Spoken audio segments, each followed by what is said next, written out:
संवैधानिक पद पर बैठने वाली एसडीएम ज्योति मौर्य का प्रकरण आज तेजी से वायरल चल रहा है।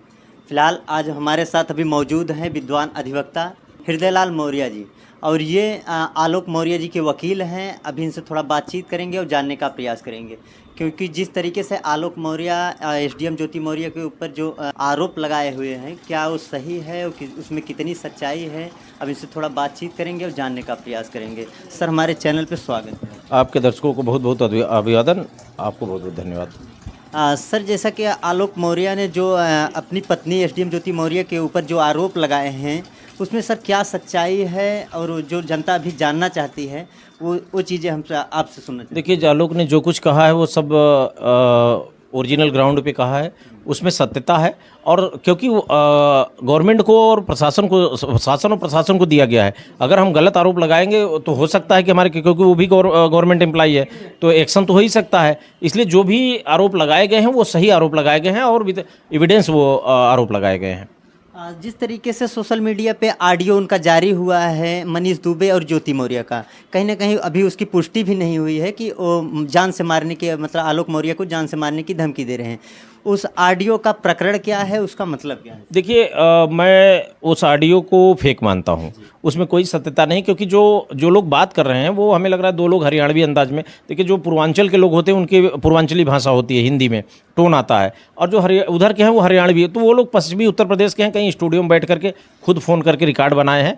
ऐसा मुझे नहीं लग रहा उसमें सत्यता है। आलोक से मेरी बात हुई तो आलोक ने भी कहा कि नहीं, ये ऑडियो सही नहीं है, ये फेक है। तो कुछ भी लोग अभी बहुत सारा ऑडियो बना के चला रहे हैं, सब फेक ऑडियो है। ऑडियो तो कोई आलोक के पास है, तो आलोक ने किसी को दिया नहीं, तो कैसे किसी के पास ऑडियो पहुंच गया?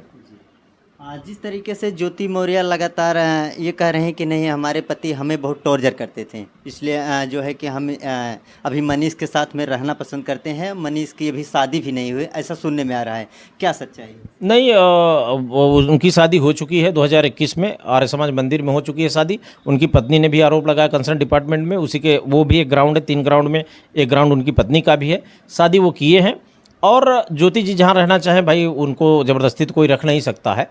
लेकिन जो आरोप आलोक के ऊपर फर्जी लगा करके दहेज प्रताड़ना का आरोप लगा दिए, फिर 1-2 और केस आपने डाइवोर्स फाइल कर दिया। अब ये सब चीज़ें एक तरीके से प्रेशर क्रिएट करने की तैयारी है, थाने पे माहौल बनाना, कंसर्न डिपार्टमेंट में लेटर लिखना, तो उस तरीके से आलोक को खाली परेशान करने की हमें लग रहा है कि ये योजना है। डाइवोर्स का कारण क्या है? अब वो तो यही 2 आरोप लगा दिए, दहेज प्रताड़ना का, और जबकि सच्चाई तो आपको भी पता है।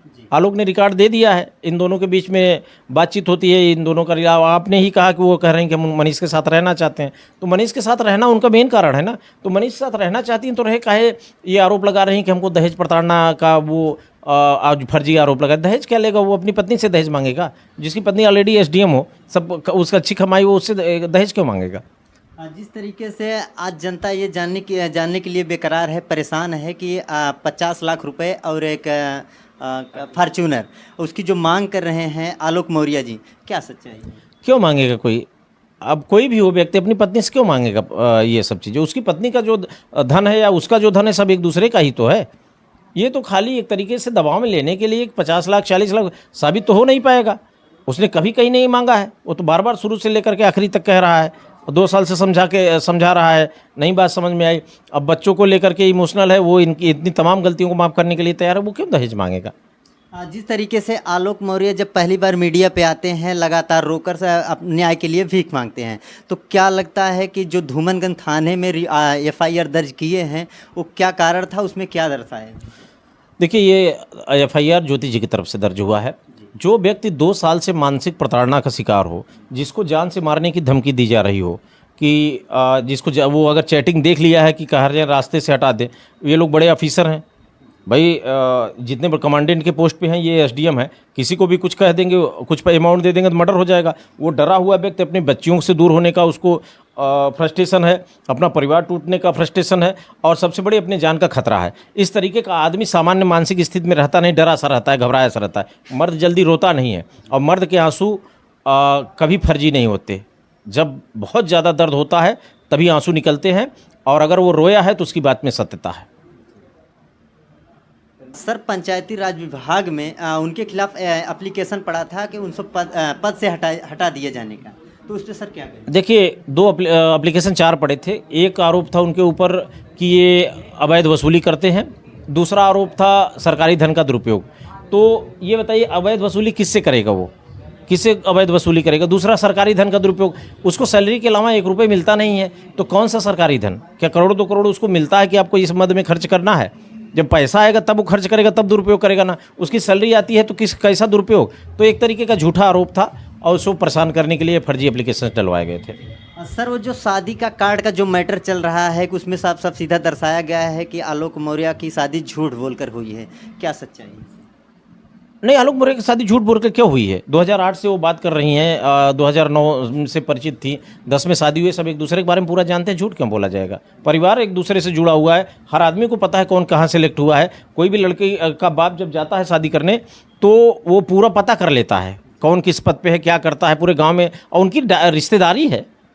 अब रिश्तेदारी का हम नाम नहीं बताएंगे, हमको पता है, आप पता कर लीजिए। वो रिश्तेदारी सब एक दूसरे को जानते हैं, कोई पद छुपाया जा सकता है क्या? क्या लगता है सर, अभी एक हमारा छोटा सा सवाल, क्या लगता है ये पति पत्नी क्या एक हो पाएंगे?